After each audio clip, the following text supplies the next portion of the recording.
Breeding of living jewels, the so-called Nishikigoi, is something that is quite mysterious. Would this hundreds of years old profession of the Japanese breeder be something that we can also replicate and try to do by ourselves?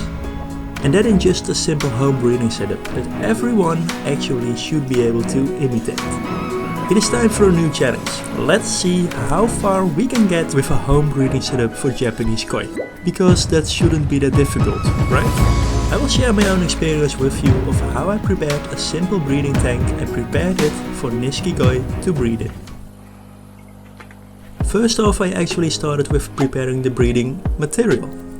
Brushes are an option, but I decided that I wanted something more natural, that moves a bit more in the water when the koi swim around it. So I decided to get multiple balls of wool and started creating brushes by myself. You can actually wrap it around anything, and I used a cutting board, which makes it quite easy.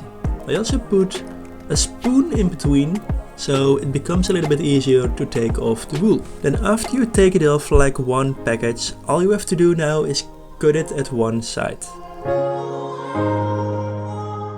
You will have nice similar pieces of wool that all have the same size. Now it's just a matter of knotting it all together so you get these kind of mops.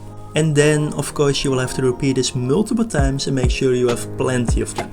Just to be sure, I cleaned up all the brushes with boiling hot water. Not sure if this is really necessary actually, but it gave me at least a good feeling. And then it was time to connect them to the floaters. I was making use of insulation material that is used for pipes. These float easily on the water and it is a good way to create nice borders with spawning mops.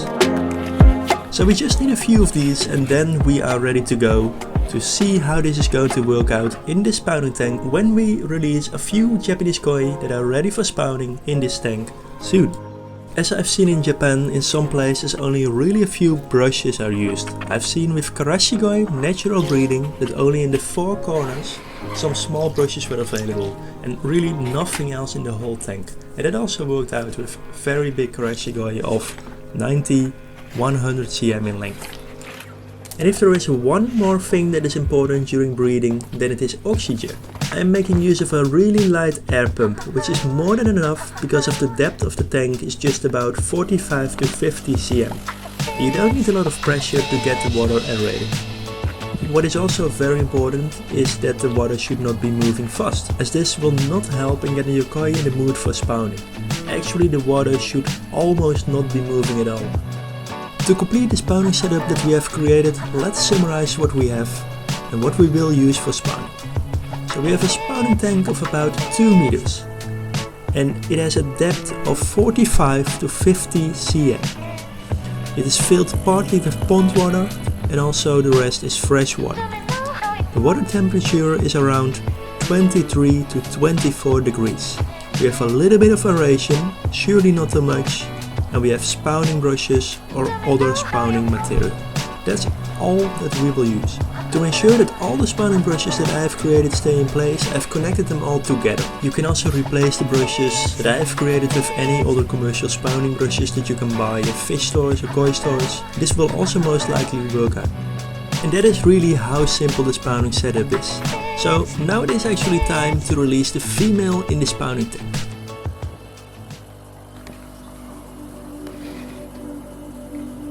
For this breeding project I have decided to go with a female goshki. The breeder is AboutKoi.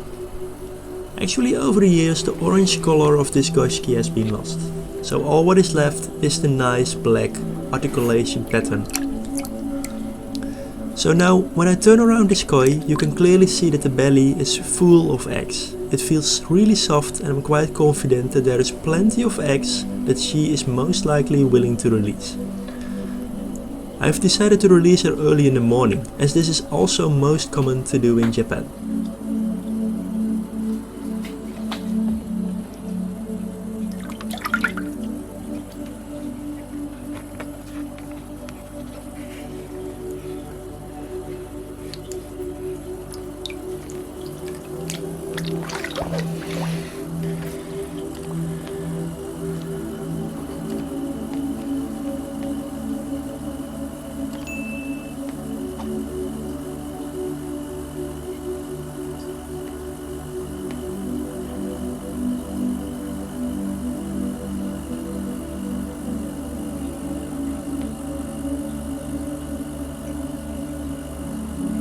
I will give her some time to settle in the spawning tank, so she can make it her own and feel comfortable.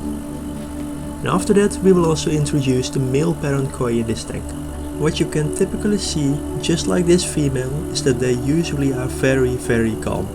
Way more calm than male koi are. So I am also myself feeling quite confident to leave this koi alone for a couple of hours.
Do you want to see more from this breeding project? Then you really need to make sure that you subscribe to this channel. And hey, if you also want to help me out, then please leave a comment to trigger the algorithm a bit for me. In the next video we will release the male parent koi, and of course more videos will follow on this breeding project. So stay tuned and see you in the next video.